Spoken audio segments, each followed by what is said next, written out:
The Crystal Moon Pack's grand hall blazed with silver light as hundreds of wolves gathered for the annual mate, gathering their finest silks and jewels, reflecting the chandeliers above like scattered stars.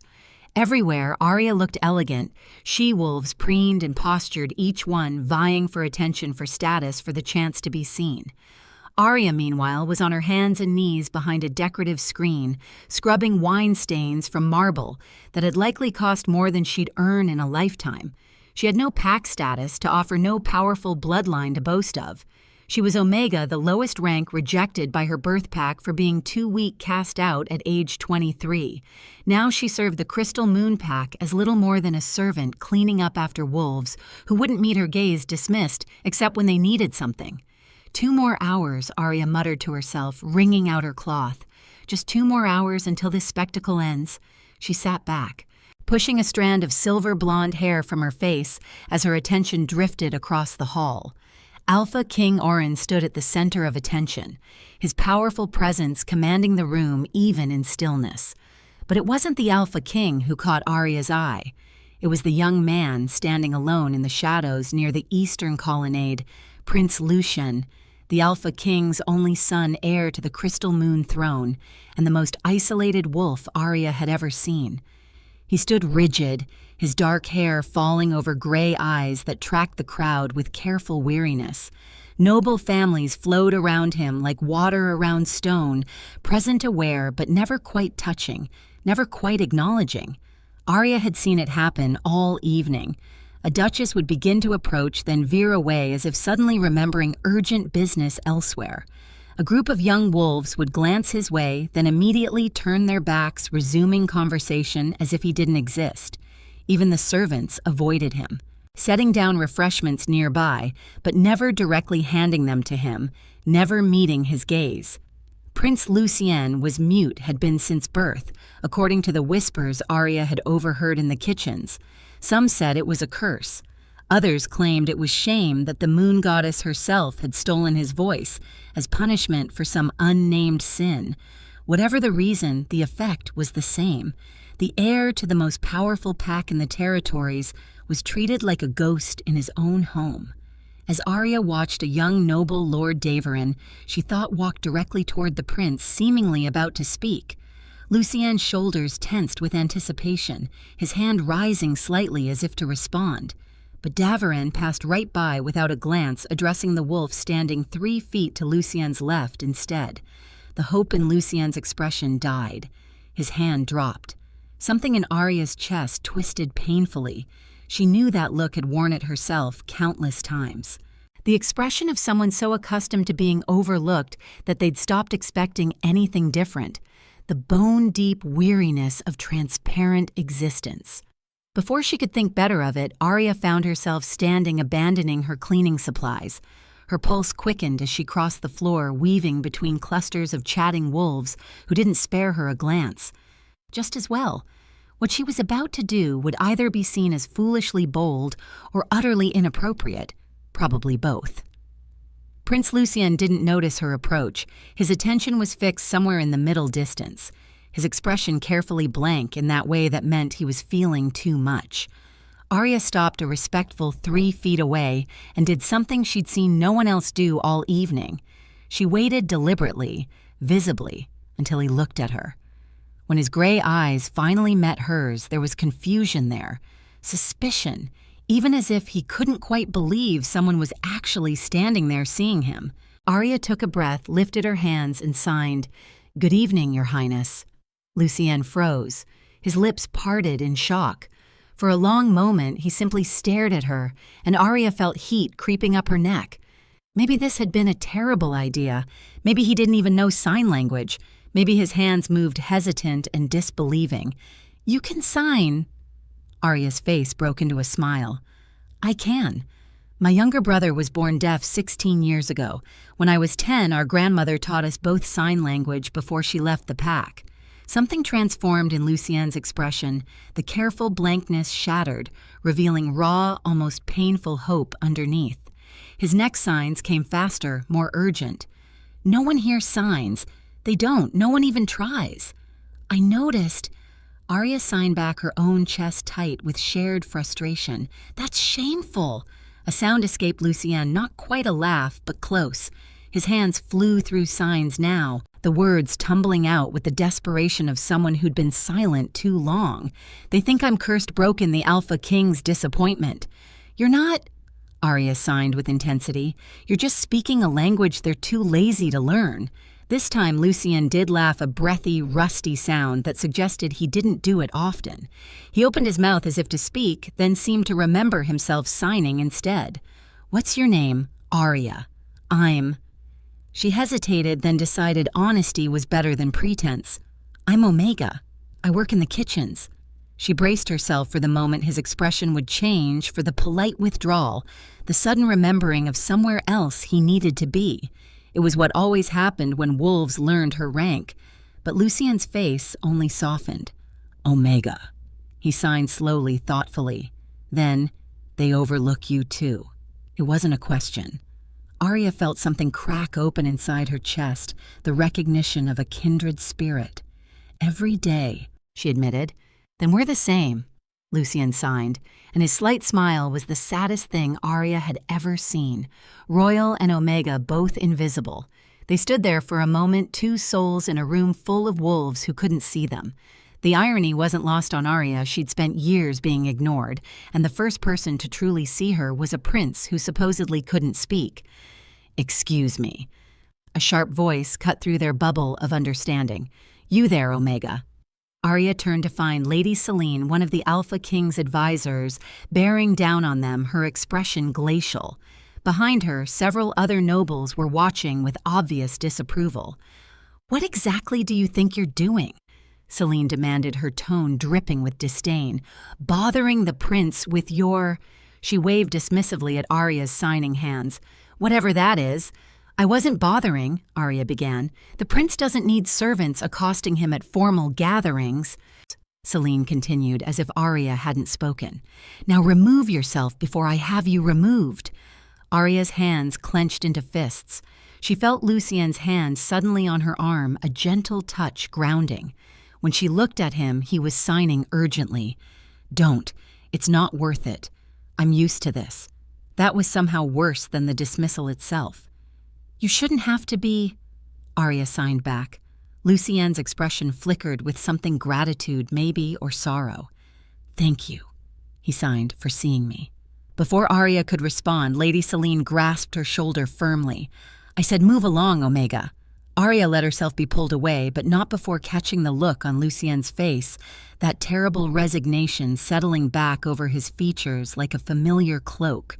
The invisible prince returning to his shadows as Selene deposited her back behind the decorative screens, with a warning about knowing her place.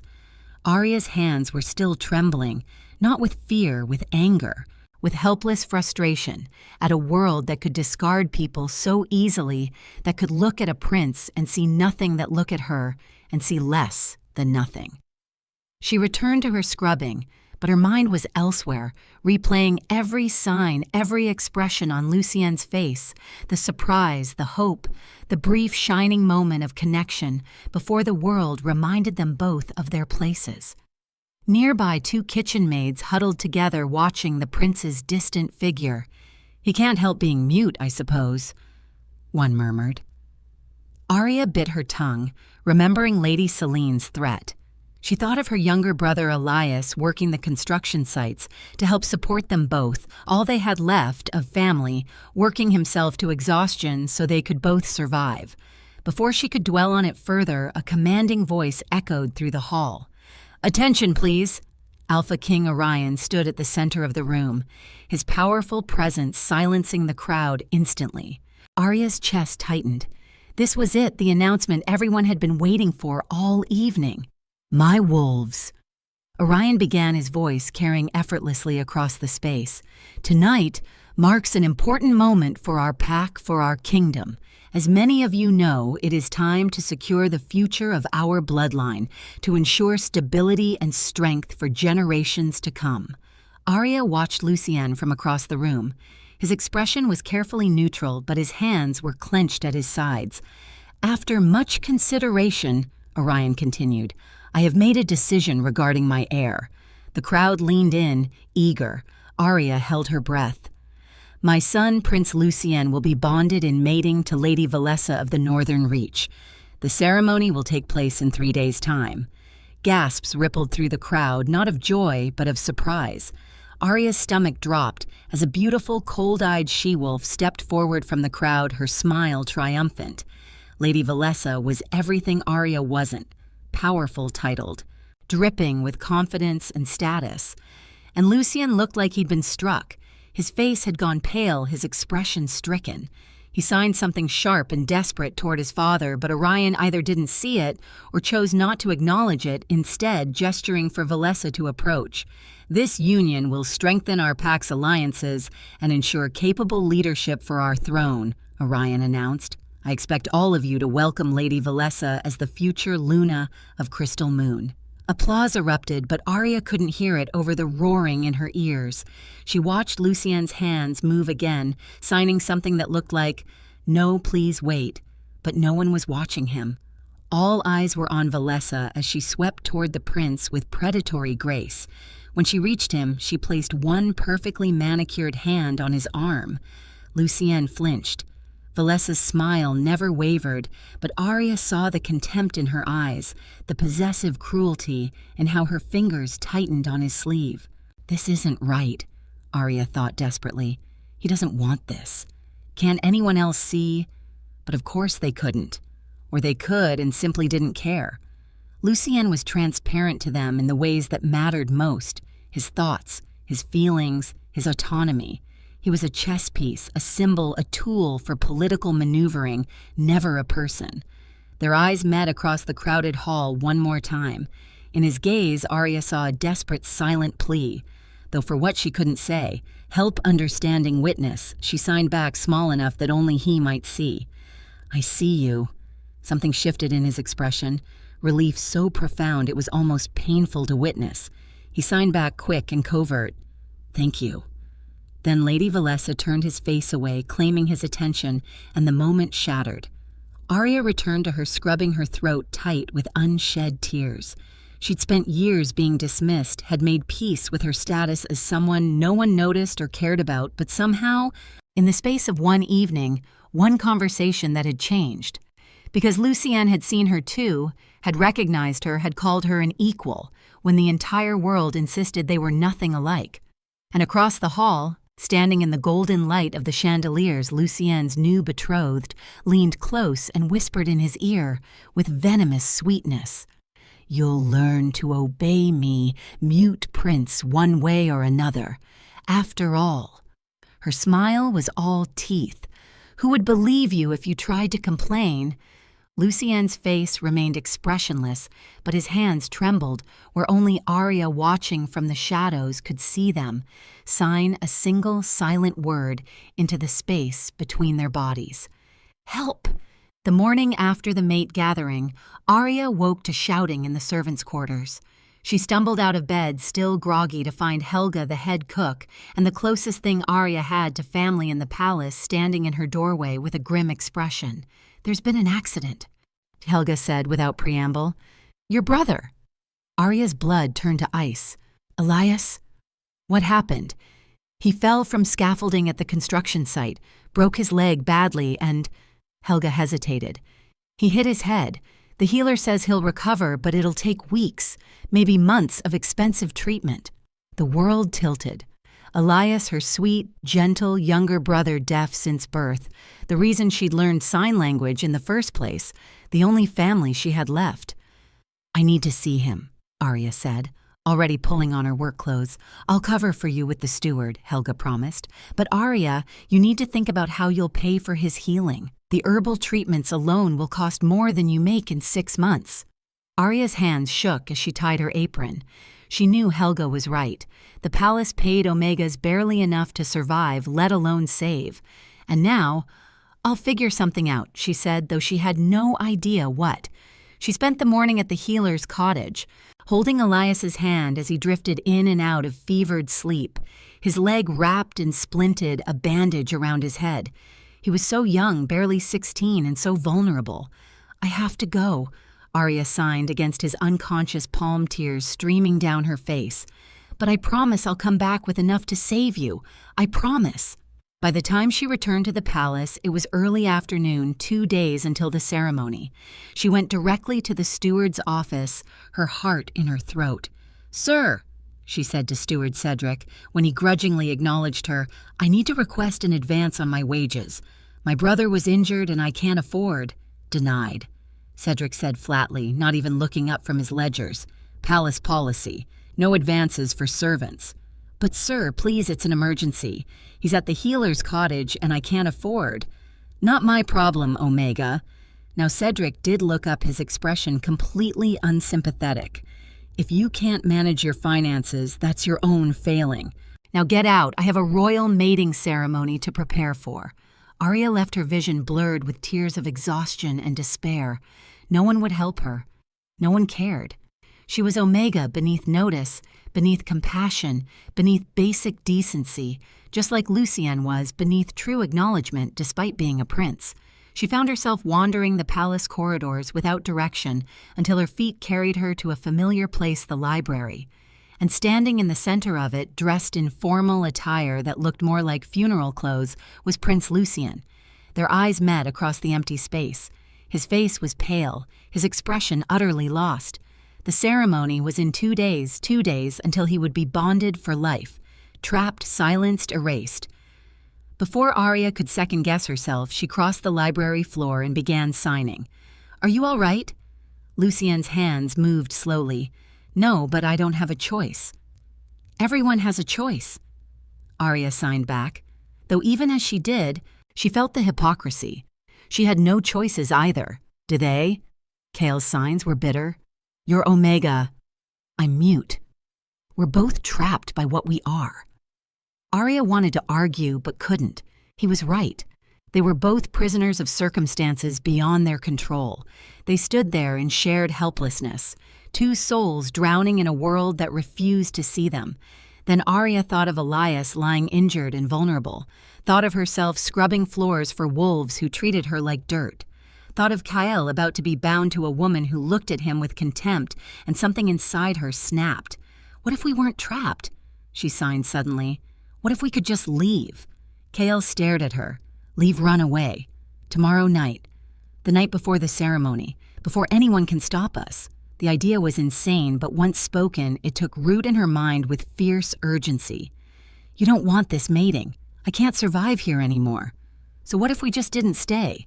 "That's impossible," Kael signed. But there was something dawning in his expression. Something like hope. "They'd hunt us down. My father would send trackers." "Maybe," Arya admitted. "But at least we'd have tried. At least we'd have chosen for ourselves just once." For a long moment, Kael didn't respond. Then his hands moved slow and deliberate. "Where would we go? I have a grandmother." Arya signed, adrenaline flooding her system. "In the Wildwood territories near the border. She left the Crystal Moon Pack years ago. Lives completely off the grid. If we can get there, we can hide until she hesitated, until we figure out what to do next." "That's not much of a plan. It's the only plan I have." Arya met his gaze steadily. "And I'm not even suggesting it just for you. My brother needs expensive healing and the steward refused to help. I can't stay here and watch him suffer while I scrub floors. So I'm leaving, with or without you." She paused, then added, "But I'd rather not leave you to a lifetime of misery if there's another option." Kael's hands shook as he signed. "If we're caught, I'll be disinherited. You'll be imprisoned, probably worse. They'll call it kidnapping. Treason." "I know, I'm terrified." Arya's signs were honest, vulnerable. "But I'm more terrified of watching you walk into that ceremony hall in 2 days." A sound escaped Kael, something between a laugh and a sob. His hands moved slowly. "I've been trying to convince myself to go through with it, to be brave, to sacrifice myself for duty and honor." He paused. "But I don't want to be brave. I want to be free." "Then let's be free," Arya signed. "Together." Kael stared at her, emotions flickering across his face too quickly to name. "Then all right, let's do it. When tomorrow night," Arya signed.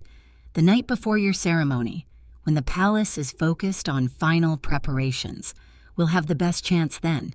How do we footsteps in the corridor outside made them both freeze? Arya grabbed Kael's hand, instinctively pulling him behind a shelf. They stood pressed together in the shadows as the servant passed by, completely oblivious. When the footsteps faded, Arya realized she was still holding Kael's hand. She started to pull away, but his fingers tightened gently, keeping her there. "Thank you," he signed with his free hand. "For this, for seeing a way out when I couldn't. Thank you for trusting me." Arya signed back. They separated reluctantly, and Arya explained her plan. They'd meet in the library at midnight tomorrow. She'd prepare supplies. They'd use the servant passages to reach the eastern gate during the shift change. From there, it was a 3-day journey to the Wildwood border. "It's dangerous," she admitted, "but it's a chance. A chance is more than I had this morning." Kael signed, something like wonder in his expression. As Arya left the library, her mind was already racing through logistics. She'd need food, water, warm clothes, a map. Helga would help, she had to. Arya had confided in Helga that morning about Elias's injury and her desperate situation. The older woman was the closest thing to family Arya had in the palace, and she deserved to know the truth about the escape plan, too. That evening, Arya found Helga in the kitchens and told her everything about Kael, about the betrothal, about the plan to run. Helga listened with an increasingly troubled expression. "Oh, child," she said when Arya finished. "This is dangerous. If you're caught, I know." Arya interrupted. "But Helga, I can't stay. Elias needs help. I can't afford to give him here. And the prince," her voice broke slightly, "he's drowning and everyone's just watching it happen." Helga studied her for a long moment. Then she sighed. "All right, I'll help. But you'd better not get yourself killed, girl." Relief flooded through Arya. "Thank you. Thank you so much." Helga pulled out an old traveling pack and began filling it dried meat bread, a water skin, medical supplies, a worn but serviceable map. "There's an old path marked here," Helga said, pointing. "Mostly forgotten. And take this." She pressed a small pouch of coins into Arya's hand. "It's not much, but it'll help." Helga: "I can't take your savings."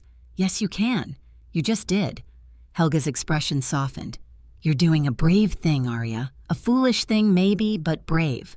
Now go rest. You'll need your strength tomorrow." The next day, the day before the ceremony, crawled by with agonizing slowness. Arya went through her work, mechanically scrubbing floors and washing dishes, while her mind raced ahead to midnight, to freedom, to the unknown. That afternoon, Lady Valessa requested tea in the Eastern Garden, and specifically requested the little silver-haired Omega to serve it. Arya's stomach dropped, but she had no choice. She carried the tray to the garden with growing dread, and her fears were confirmed the moment Valessa opened her mouth. "I saw you," Valessa said without preamble. "At the gathering, using those hand gestures with my betrothed." Lady Selene had clearly reported the library incident to Valessa. The noblewoman had spies everywhere. "It was just conversation, my lady," Arya said carefully. Was it Valessa's voice turned cold as winter? "Let me be clear, Omega. I don't know what fantasies you've been entertaining, but they end now. You will not speak to him again. You will not approach him, acknowledge him, or communicate with him in any way. If you see him in the corridors, you will turn and walk the other direction. Is that understood?" Every word felt like a slap. "I understand, my lady." "Good." Valessa's smile was false and cruel. "It would be unfortunate if there were any misunderstandings about your role here. After all, accidents happen in large households. Omegas have been dismissed for much less." The threat was crystal clear, but as Arya left the garden, she felt a fierce satisfaction. By tomorrow night, Valessa's threats would be meaningless. By tomorrow night, she and Kael would be gone. Midnight came too slowly and too fast. Arya met Kael in the library, as planned, the pack slung over her shoulder. He'd changed into dark practical clothes, clearly taken from a servant's closet, and his face was pale but determined. "Ready," Arya signed. "Ready," Kael confirmed. They slipped through the servant passages, moving quickly and quietly. The corridors were familiar to Arya. She'd spent 3 years learning every hidden pathway, every secret door. It was her invisible highway through a palace that tried to ignore her. They emerged near the kitchens. Helga was waiting, pressing a warm hand to Arya's cheek. "Be safe," she whispered. "Both of you." Then they were moving again toward the eastern gate. A storm was building on the horizon, dark clouds rolling in perfect cover for their scent trail. The eastern gate had 2 guards, both distracted with shift change protocols. The ceremony preparations had stretched resources thin, with half the usual patrol pulled to handle other duties. Arya and Chaol slipped through the delivery entrance, an old lock Arya knew how to force, and then they were outside the palace walls. The forest loomed ahead like a promise or a threat. "We're really doing this," Arya thought, dizzy with adrenaline and terror. Chaol's hand found hers, his grip tight. He signed with his free hand, "Thank you. For this. For everything. Don't thank me yet." Arya signed back. "We have a long way to go." A howl rose from behind them, then another. The alarm had been raised. "Run." Chaol signed urgently. They ran. The sky opened up, rain pouring down in sheets that soaked them within seconds, but also washed away their scent trail. The forest swallowed them, dense undergrowth tearing at their clothes. Behind them, howls multiplied. The pack's elite trackers had begun their hunt, but Arya and Chaol didn't stop. They crashed through the undergrowth, following game trails by instinct and luck. The storm worked in their favor with the flooding in the southern quarter and ceremony preparations stretching resources thin. The full force of the pack's trackers wasn't mobilized immediately. Hours later, soaked and exhausted, they finally stopped at a hidden hollow. Chaol remembered from childhood, his mother's secret place where she'd brought him to hide from the world. "My mother used to bring me here." Chaol signed as they huddled inside before she died. She said it was our secret place. They listened to the trackers pass by in the rain, searching in the wrong direction. When the voices faded, Arya felt tears of relief mixing with rain on her face. "We made it out," she signed. "First part anyway." Chaol signed back. Then slowly, "I meant what I signed earlier. Thank you. You gave me something I've never had a choice. The ability to decide my own fate. You deserve that." Arya signed. Everyone does. They settled in to wait out the storm. 2 runaways from a world that had tried to erase them. And for the first time in longer than either could remember, they didn't feel quite so alone. They left the hidden hollow at first light muscles, stiff from sleeping on damp earth, but hearts lighter than they'd been in years. The storm had passed, leaving the forest dripping and misty. Arya consulted Helga's map. "We need to reach the Boundary River by nightfall," she said, signing simultaneously. "Once we cross into neutral territory, the crystal moon trackers will have less authority. Less doesn't mean none." Chaol pointed out, but he nodded agreement. They moved carefully through the forest, following game trails and staying off main paths. Arya taught Chaol how to walk quietly, how to read signs of recent passage skills her grandmother had taught her as a child. Chaol, in turn, showed surprising physical capability. Years of combat training his father had insisted on had given him strength and agility, even if his endurance for long-distance running was poor. Around midday, they heard it. Distant howls, definitely closer than last night. "They're tracking us," Chaol signed, anxiety tightening his features. "The rain should have washed our scent away." Arya signed back, confused. Then understanding dawned. "Unless they have something of ours to track from. Did you leave anything in your room?" Chaol's face went pale. "My journal. I forgot it in my desk drawer. A journal would carry his scent perfectly." Arya's mind raced. "We need to move faster, and we need to cross water, lots of it. Break the scent trail completely." They pushed their pace, half running through the forest. By afternoon, they reached the Boundary River, wide, dark, and fast-flowing. A fallen log bridged the gap, old and moss-covered, but seemingly sturdy. "I'll go first," Arya decided. "Test if it holds." She stepped onto the log carefully, arms out for balance. The wood was treacherous, slippery. Halfway across, her foot slipped. She gasped, windmilling her arms. Strong hands caught her from behind. Chaol had followed his grip, firm and steadying. Their gazes locked, and despite everything, Arya felt a surge of gratitude so intense it was almost painful. "Thank you." She signed with one hand. "Always," he signed back. They made it across together. On the far bank, Arya allowed herself a moment of hope. They were in neutral territory now. They'd made it this far. Then a howl cut through the air, close, too close. "Run!" Kale signed, already pulling her forward. They crashed through undergrowth, abandoning stealth for speed. Behind them, more howls rose, at least 3 distinct voices. The trackers had found them. Arya's lungs burned. Her legs felt like lead. She could hear Kale's labored breathing behind her, knew he was struggling. Neither were distance runners trained for this kind of pursuit. The forest opened into a rocky clearing. Arya skidded to a halt, dread washing over her. They'd reached a cliff edge, a sheer drop of at least 50 feet into a ravine below. There was no way forward, no way around, only back toward the howls. "We're trapped." Kale signed, his face pale. Arya's gaze caught on a narrow ledge barely visible running along the cliff face about 10 feet down. "If they could climb down, can you climb?" she asked. Kale looked startled as he realized her plan, but he nodded. "Not well, but yes. Then we're going down." They had just started the descent when the trackers burst into the clearing. 3 wolves in shifted form, massive and terrifying. And standing between them, still in human form, was someone Arya recognized.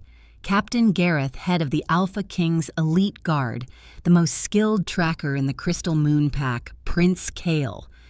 Gareth called his voice reasonable, his gaze tracking their positions on the cliff face with awareness that made Arya's stomach drop. He could see exactly what they were planning. "Please don't make this harder than it needs to be. Come back with us. Your father isn't angry, he's worried." Arya glanced at Kale clinging to the cliff face beside her. His expression was torn. "It's a trap," Arya signed quickly. "He's saying what you want to hear. The Omega Girl is filling your head with foolish ideas." Gareth continued, and Arya caught the way his attention flickered to their signing hands, a moment of comprehension before he masked it. "But if you come back now, we can smooth this over. We'll say you were coerced. The girl will be punished, but you'll be forgiven." "He's lying." Kale signed to Arya. "Your Highness, be reasonable," Gareth said, taking a step closer to the edge. "That ledge won't hold, and even if you escape now, we'll just follow. You can't run forever." He was right, Arya realized. They'd be caught eventually, unless Kale. She signed. "I need you to trust me. When I give the signal, we jump." Surprise flashed across Kale's face. "Into the ravine. That's a 50-foot drop. There's a river below deep water. If we hit it right, we might survive." She met his gaze steadily. "And even if we don't, at least we go on our own terms. What are you planning?" Gareth demanded, watching their hand movements with dawning understanding and alarm. Kale stared at Arya. In his expression, she saw fear, but also determination. Trust. "On 3, he signed. "On 3. Prince Kale, don't." Gareth started forward. 1, 2, 3. They jumped. The fall seemed to last forever. Arya felt weightless, free in the most terrifying way. She saw Kale beside her, his hand reaching for hers. Their fingers connected just before they hit the water. The impact drove all air from Arya's lungs. Cold enveloped her, dragged her down. She lost grip of Kale's hand, tumbled in the current. Her chest burned, screaming for air. Then Kale's arm was around her waist, pulling, kicking upward. They broke the surface together, gasping, choking. The current swept them rapidly downstream, away from the cliff, away from the trackers. Arya caught a glimpse of Thorn staring down in shock before a bend took them out of sight. They were swept along for what felt like miles, occasionally grabbing rocks to catch their breath. Finally, the river widened and slowed. They dragged themselves onto a muddy bank, collapsing in exhaustion. Every muscle in Arya's body screamed in protest, bruises already forming from the impact. Every step would send pain shooting through her legs for days. Beside her, Kale winced as he moved clearly in similar agony, his ribs aching from what were likely cracks or fractures from the fall. That was insane. Kale finally signed his hands, shaking. "We could have died, but we didn't." Arya signed back, starting to laugh despite herself. They'd done it. They'd actually escaped Captain Thorn. They were alive, free together and completely lost. The river had carried them far off course. Arya had lost Helga's map somewhere in the water. They were soaked, freezing, bruised, and had no idea where they were. Thunder rumbled overhead. Within seconds, rain began to fall again. Kale gave her a look that managed to be both exasperated and amused.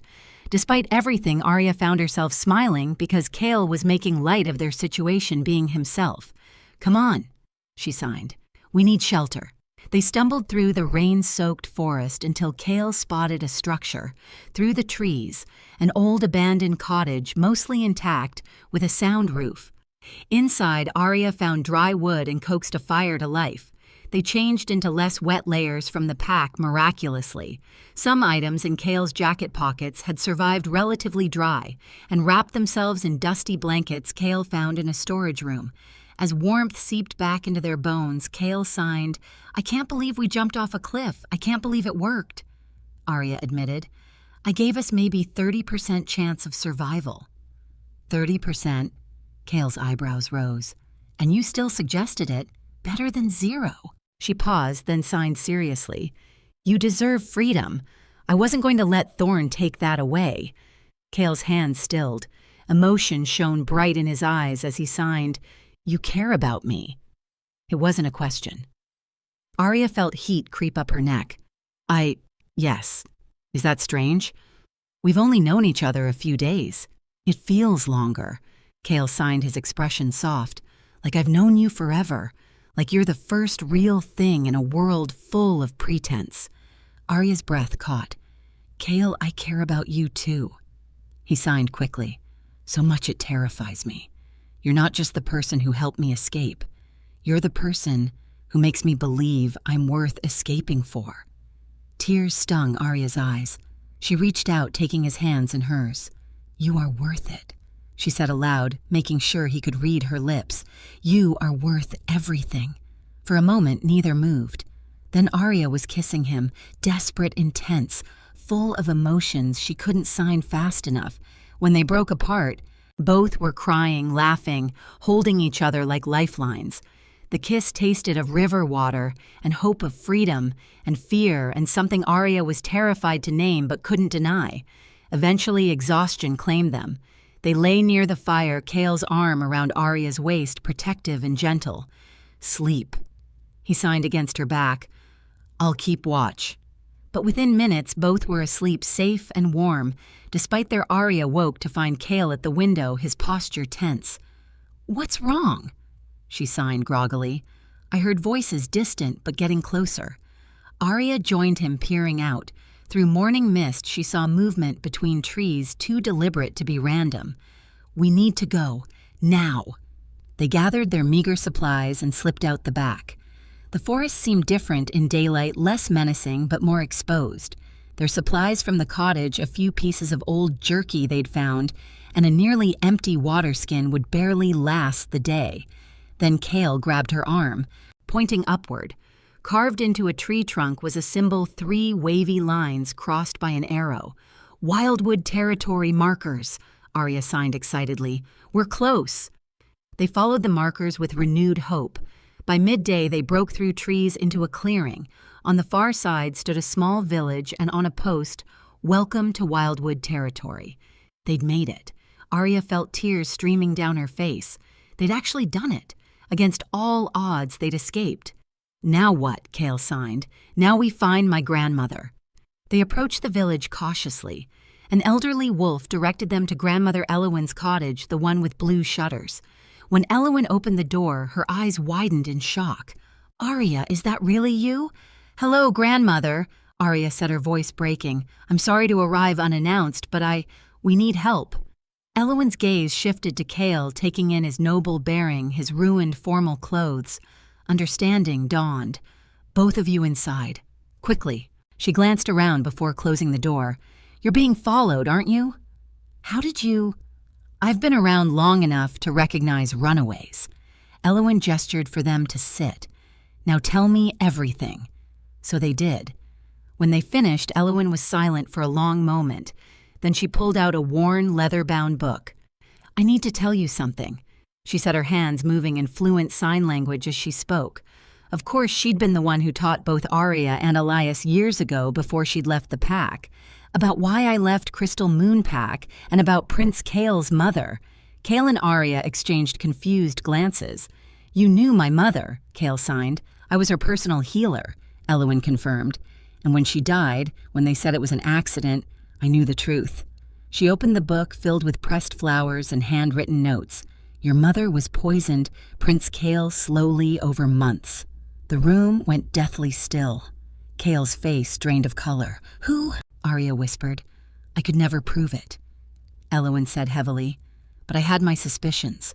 A noble family who wanted their daughter positioned as next Luna. A family with access to rare poisons. A family named Nightvale." Kael signed his hands, shaking with fury and grief. "Valessa Nightvale's family." Eowyn nodded. "After your mother died, I tried to tell your father, but the Nightvales had already spun their story: tragic accident, grievous widow, no one to blame. Alpha Orion was too lost in grief to listen. So I took my evidence and left, hoping someday it would matter." Kael's hands didn't move for a long moment. When they finally did, they were shaking so badly Arya could barely read the signs. "All these years I thought she just fell. I blame myself for not being there, for not hearing her if she called out." His face crumbled. "And they murdered her. They murdered her." Arya pulled him close as grief shook through him, his silent sobs wrenching her heart. She held him while he shattered, while 16 years of buried pain and guilt poured out in waves. When he finally composed himself, his signs were filled with cold determination. "This changes everything. If we can prove the Nightvales killed my mother, then your betrothal to Valessa is based on murder and lies," Arya finished. "And your father will have to listen, but you can take this to someone with authority to investigate," Eowyn said. "Elder Orion of the Council of Alphas. He meets in Silver Falls, 4 days' journey from here. He owes me a favor and has no love for the Nightvales." She wrote a letter and pressed it into Arya's hands along with her journal. "Give him these. Tell him everything." She packed them new supplies: food, water, warmer clothes, a detailed map, and a small pouch of gold. "For your brother's healing," she said to Arya, "and for your journey." As they prepared to leave, Eowyn pulled Arya aside. "That prince of yours, you love him."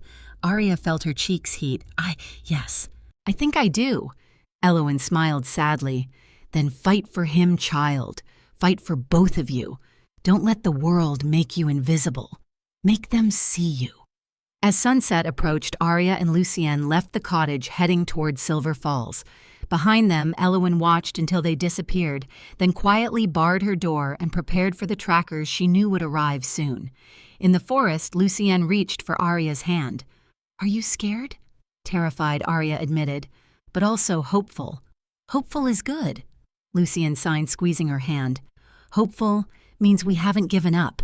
Never, Arya signed back. They walked into the gathering darkness, two souls united by circumstance and choice, carrying evidence that could change everything. The path ahead was uncertain, filled with danger, but they weren't alone, and somehow that made all the difference. They traveled for 2 days without incident. Arya and Lucienne foraged as they went: berries, edible roots, water from streams. It wasn't much, but it kept them moving. Despite protesting muscles and lingering pain from their cliff jump, they pushed forward. Every step sent dull aches through Arya's bruised legs, and Lucian was limping noticeably, his ribs still aching from what were likely cracks from the fall. But adrenaline and determination overrode their bodies' protests. On the morning of the 3rd day, Lucienne touched Arya's arm, signing urgently, "Someone's following us." Arya's pulse quickened. "Are you sure I keep hearing footsteps, always at the edge of hearing, always behind us?" They picked up their pace, but the sensation persisted, that prickling awareness of being watched. By afternoon, Arya heard it too, the snap of a twig, the rustle of movement that wasn't wind or wildlife. They were being hunted. "We need to lose them," Arya signed. "There's a rocky area ahead, according to the map, harder to track scent there." They scrambled across stone outcroppings, deliberately stepping in streams, doing everything they could to break the trail, but the pursuer was skilled. The sounds never quite faded. As sunset approached, they spotted a cave, small, easily defensible, with only one entrance. They ducked inside, backs against cool stone makeshift weapons ready. Lucienne had a broken branch. Arya, a sharp rock, pathetic, but better than nothing. Footsteps approached, stopped outside the cave entrance. Prince Lucien, a familiar voice called, "Arya, I know you're in there." "Captain Thorn." Arya's stomach dropped. Lucien's grip tightened on his makeshift weapon. "I'm alone," Thorn continued. "No trackers, no warriors. I just want to talk." "It's a trap," Arya signed. Probably Lucien agreed, but then his hands moved slowly. But what if it's not? After a long moment, Thorn stepped into view at the cave mouth, hands raised empty. "I'm not here to drag you back," he said. "I'm here because," he hesitated, "because when I saw you jump off that cliff, I realized something was very wrong." "You can understand me," Lucien signed, surprise evident in his expression. "I learned sign language years ago," Thorn said quietly, his gaze following the signs with practiced ease. "Your mother taught me. Before she died, she made me promise to watch over you, to understand you when others wouldn't." Arya saw shock flash across Lucien's face. "I've been following orders for 20 years, Thorn continued, his voice heavy with regret. "But when you jumped, when I realized you'd choose death over that betrothal, I knew I'd failed your mother's request. I sent word to your father immediately." His response changed everything. "What do you mean?" Arya asked warily. Thorn pulled out a sealed letter, tossed it gently into the cave. "From Alpha King Orion. Read it." Lucien picked it up with shaking hands, broke the seal, and unfolded the parchment. His eyes moved rapidly across the words. Then his hands fell to his sides, the letter fluttering from his grip. Arya snatched it up, reading, "My son, when you ran when I realized you'd rather die than marry Valessa, it shattered me. I saw for the first time how badly I'd failed you, how I'd let politics and tradition blind me to your suffering. Your mother would have been ashamed of me. I'm ashamed of me. The betrothal is canceled. I've begun learning sign language Captain Thorn is teaching me, though I'm a poor student. When you're ready to come home, if you're ready, I want to hear everything I've missed. Everything I should have been listening to all along. I cannot undo the years I failed you, but I can try to do better." Your father, Arya, looked up at Lucien. His face was wet with silent tears. "He means it," Thorn said quietly. "I've never seen Alpha Orion so broken. He's been learning signs day and night, demanding answers about why no one taught him years ago. Thorn paused. "He wants his son back. The real one, not the silent prop everyone pretended you were." "Is this real?" Lucien signed to Arya, his hands trembling. "Or am I dreaming?" Before Arya could answer, Thorn spoke again. "There's more.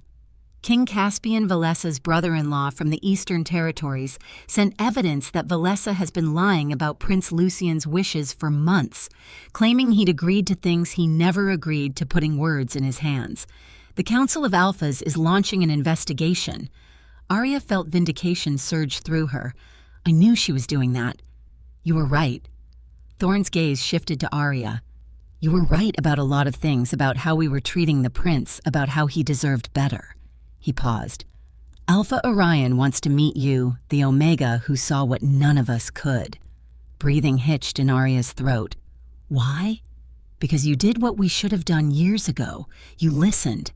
They emerged from the cave cautiously. True to his word, Thorn was alone, no other trackers in sight. The jump had bought them time. Thorn's team had spent hours searching for bodies downstream, never imagining they'd survived. By the time the trackers realized they were alive, Arya and Lucien had gained a full day's head start. "So what now?" Arya asked. "Now," Thorn said, "you finish your journey to Silver Falls. Elder Orion is expecting you. Grandmother Elowyn's letter arrived yesterday. Alpha King Orion called an emergency session 3 days ago, demanding the council convene to address his son's disappearance and the Night Vale betrothal. Your timing is fortunate, or perhaps fate." He looked at Lucien. "And after you speak with the council, you decide if you want to come home. What about you?" Lucien signed.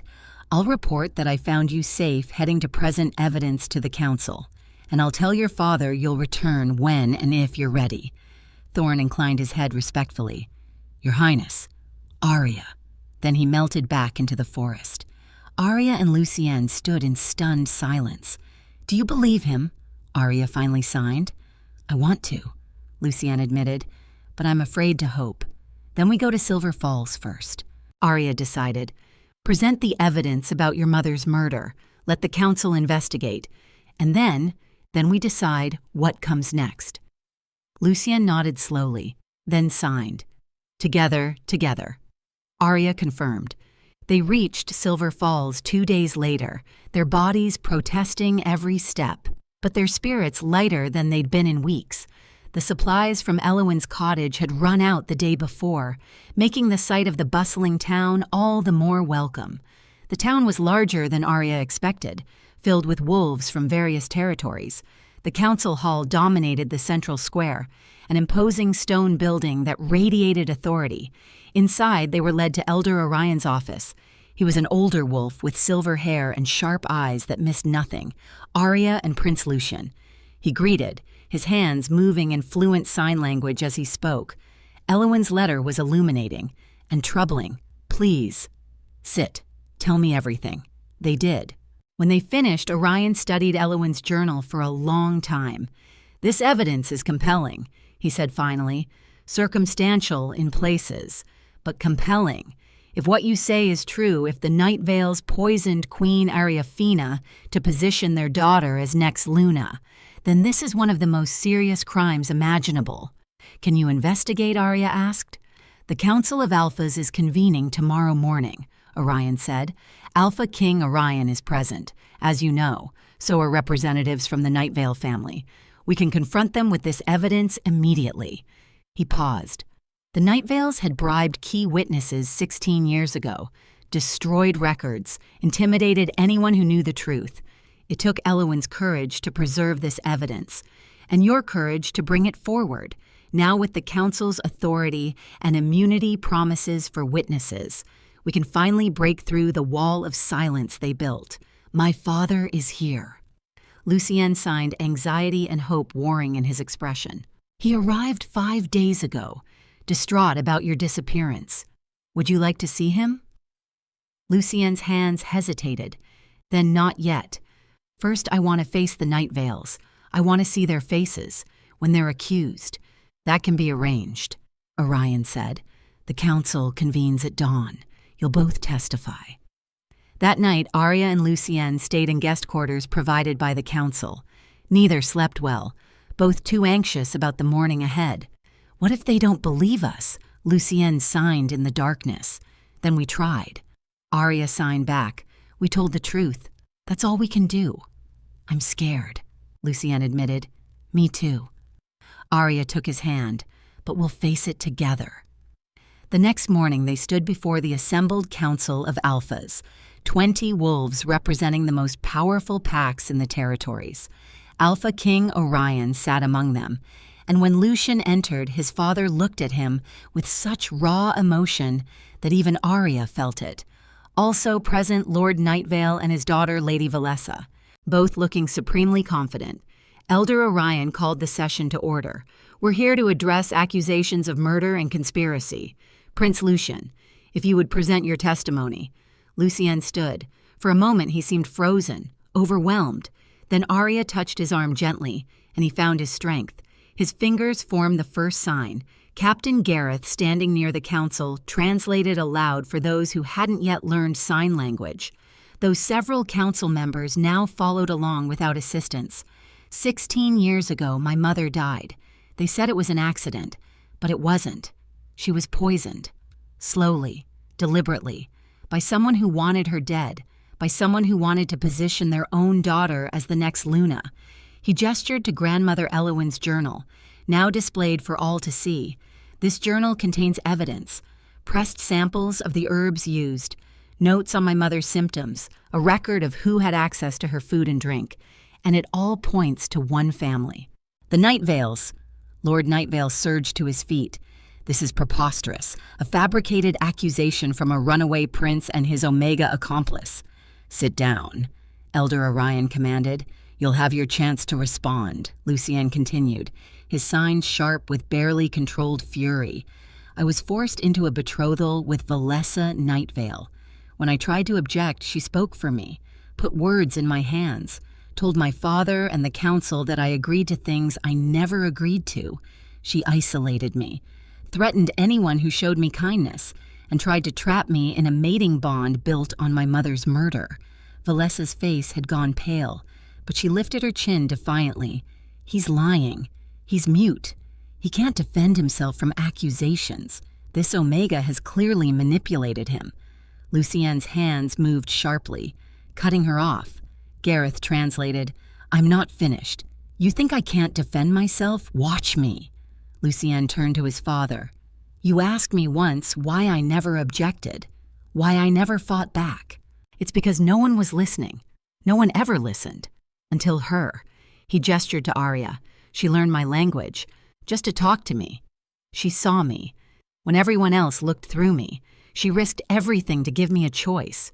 A real choice, not a command disguised as one."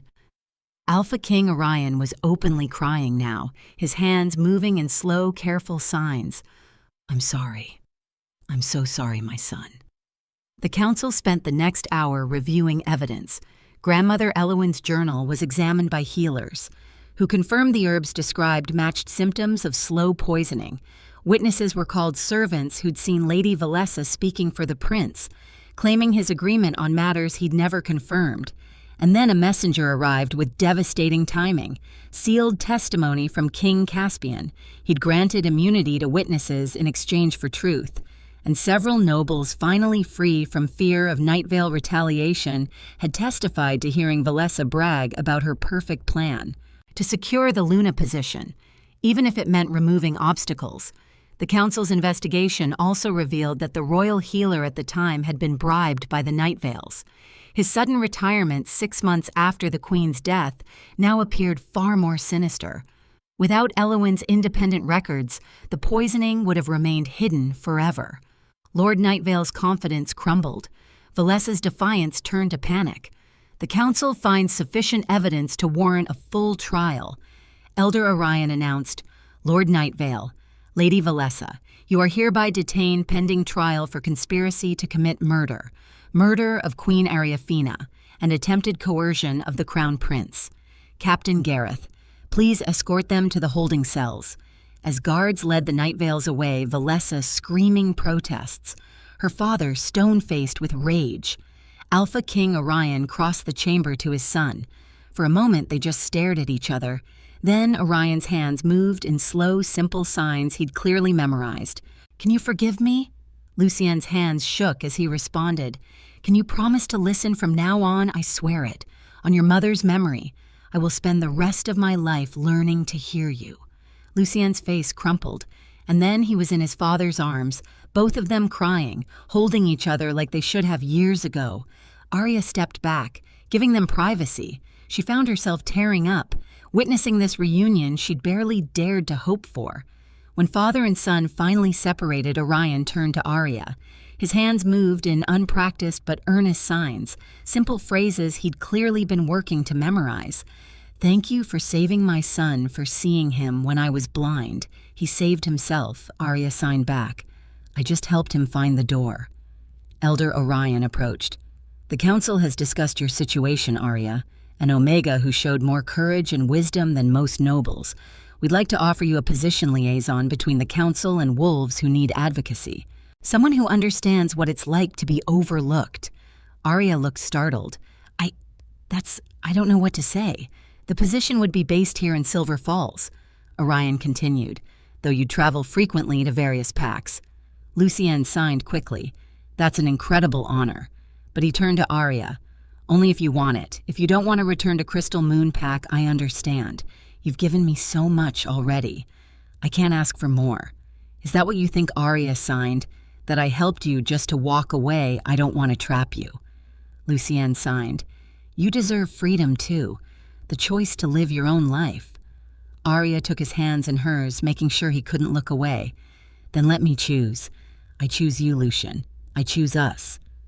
Before Lucienne could respond, Arya turned to Elder Orion. "I'm honored by your offer, Elder. Truly. But my heart is in Crystal Moon where these changes began. If there's a way to serve from there.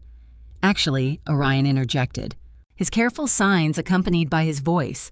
I had hoped to establish something similar in Crystal Moon Pack, a council of advocacy wolves chosen not for rank, but for compassion, to ensure no one is silenced or dismissed again. He looked at Arya. Would you consider leading it? Arya felt tears streaming down her face. Yes, I would. Orion smiled. Then I graciously release you from my offer, recognizing that sometimes the best advocacy happens closest to home. Orion's next signs were slower, clearly practiced specifically for this moment. Will you both return home to Crystal Moon Pack? Arya looked at Lucian. He looked back at her. Then, in perfect sync, they both signed. Together. The journey back to Crystal Moon Pack took 5 days. Arya insisted on stopping at the Wildwood border first, where she found Elias, her brother, recovering well at Grandmother Elowin's cottage. The gold Alpha King Orion had given her far too much, but he'd insisted it was barely a fraction of what you're owed. Had ensured Elias received the best healing care available. Helga had visited twice during his recovery, bringing her special ginger biscuits and signing, "You have a remarkable sister," until he laughed. You did it. Elias signed when Arya told him everything. You saved yourself, and a prince, and exposed murderers. Who are you, and what did you do with my careful head-down sister? She grew a spine. Arya signed back with a grin. Elias laughed, then turned serious. I'm proud of you, so proud. I couldn't have done any of it without Lucian, Arya admitted. He makes me braver than I am. Then keep him. Elias signed. Anyone who makes you brave is worth keeping. Grandmother Elowin embraced them both when they left, whispering to Arya, You made them see you, child. Now make sure they never forget. When they finally reached Crystal Moon Palace, Arya was shocked to find the entire pack assembled in the courtyard. Alpha King Orion stood at the center, Lucian at his side, both waiting. Orion's voice carried across the gathered crowd. My wolves, I have an announcement. His hands moved in signs as he spoke simple, carefully practiced phrases he'd memorized with Captain Thorne's help, determined to address his son properly, even if his skill was still rudimentary. For too long, we have judged worth by voice volume rather than character. We have dismissed those who are different, treating them as less than, rather than simply as themselves. He gestured to Lucian, his signs becoming more confident. My son taught me this lesson at great cost, and so did a brave Omega who saw what all of us missed. He gestured for Arya to join them. She climbed the steps on shaking legs, acutely aware of hundreds of eyes on her. Arya showed us that true strength isn't always loud, that wisdom doesn't require status, that those we overlook may have the most to teach us. Orion's gaze swept the crowd. In a private ceremony yesterday, I formally elevated Arya's rank not to noble status, but to a new rank entirely, advocate. Neither Omega nor Beta, but something chosen specifically for its purpose rather than its place in traditional hierarchy. Murmurs rippled through the crowd, surprise, approval, some confusion. From this day forward, Crystal Moon Pack will establish a council of advocacy wolves, chosen not for rank but for compassion, to ensure no one is silenced or dismissed again, and Arya will lead it. Applause erupted.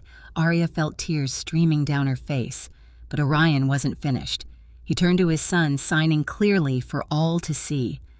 Lucian, you are my heir, my son, my pride, and I will spend the rest of my life learning to hear you, all of you. Lucien's hands moved in response. Thank you for finally listening, for changing. Then Lucien turned to Arya, and his signs were meant for her alone. Will you stay, not as my father's decree, but as your choice? Will you build this new future with me? Arya didn't need to think. Her hands moved with certainty. Yes, always yes. The crowd cheered. Someone.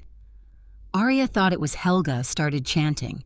The Prince and the Omega, the Prince and the Omega. It caught on, rippling through the assembled wolves until the entire pack was chanting their names together. Lucien took Arya's hand, his eyes bright with emotion and hope and possibility, and for the first time in both their lives, they stood in front of a crowd and felt truly, completely seen.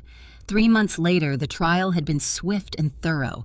Lord Nightvale was stripped of his title and lands, exiled to the furthest territories where he would live out his days in disgrace.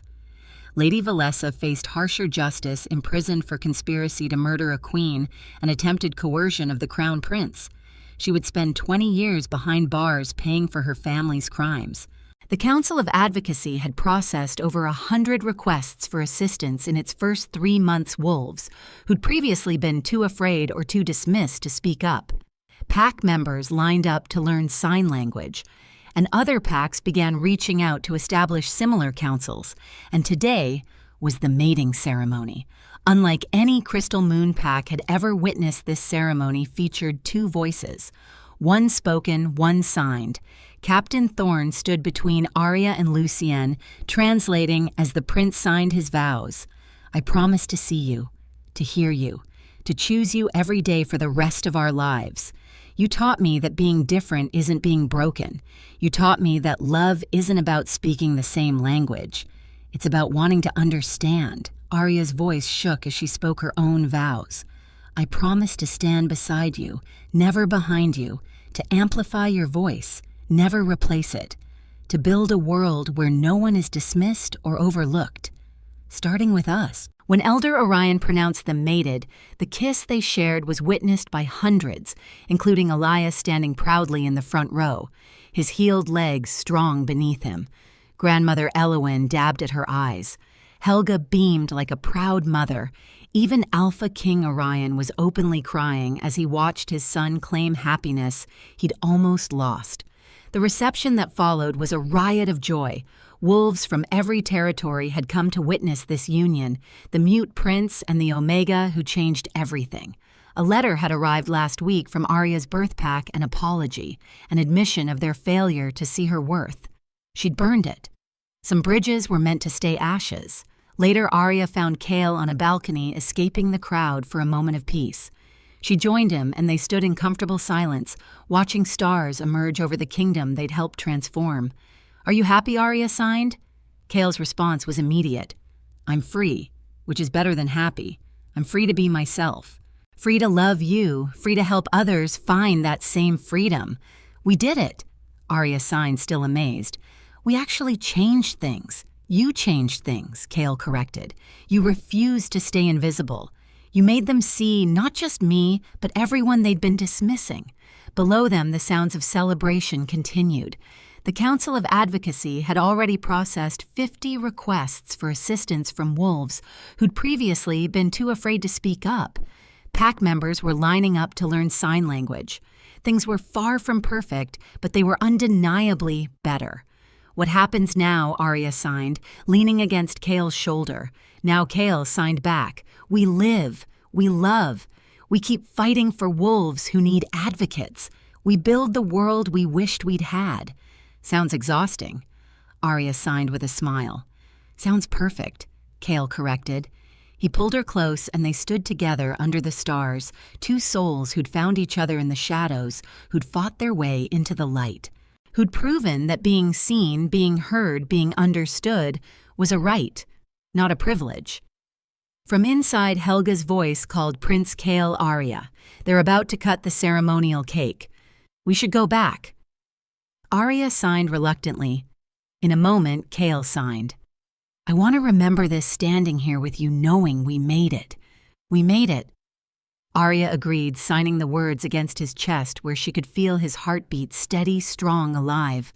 For a moment longer, they stood there, 2 souls once dismissed and overlooked, now impossible to ignore, 2 hearts once isolated, now completely, perfectly seen. A healer had once suggested that Chaol's muteness might be psychosomatic trauma-based rather than physical. Whether he would ever speak remained unknown, a mystery wrapped in childhood pain and loss. But he didn't matter. He had a voice. He'd always had a voice. The world had simply refused to listen until now. Together, they'd changed not just their own story, but the stories of everyone who came after. Two souls once invisible, now shining like beacons. Two hearts once isolated, now bound forever together. Later in their private chambers, Arya and Kale collapsed on the bed in exhausted relief, still in their ceremony clothes. "We did it." Arya signed, unable to stop smiling. "We did." Kale agreed, pulling her close. "And now we get forever." "Forever," Arya signed back, and for the first time in her life, forever didn't sound scary. It sounded perfect. They lay there in comfortable silence, hands intertwined, hearts beating in sync. Outside the celebration, continued music drifting through the windows, laughter echoing across the grounds. But here, in this quiet moment, it was just them two souls who'd been invisible, two hearts who'd found each other, two voices, one spoken, one sign that had changed a kingdom. Kale's fingers traced gentle patterns on Arya's arm, then lifted to sign, "Thank you." For what, Arya signed, confused. For refusing to let me disappear, Kale signed, emotion shining in his gray eyes. For seeing me when I couldn't see myself. For teaching me that I was worth fighting for. Arya felt tears prick her eyes again. Happy tears. "This time you taught me the same thing she signed, that being overlooked doesn't mean being worthless. That different isn't broken. That love means truly seeing someone, not just looking at them." Kale leaned forward, pressing his forehead to hers in that gesture that had become theirs, intimate, tender, a connection that needed no words. "I love you," Arya signed against the small space between them. "I love you," Kale signed back. And in that moment, surrounded by the echoes of celebration and the promise of tomorrow, they were finally completely, perfectly home,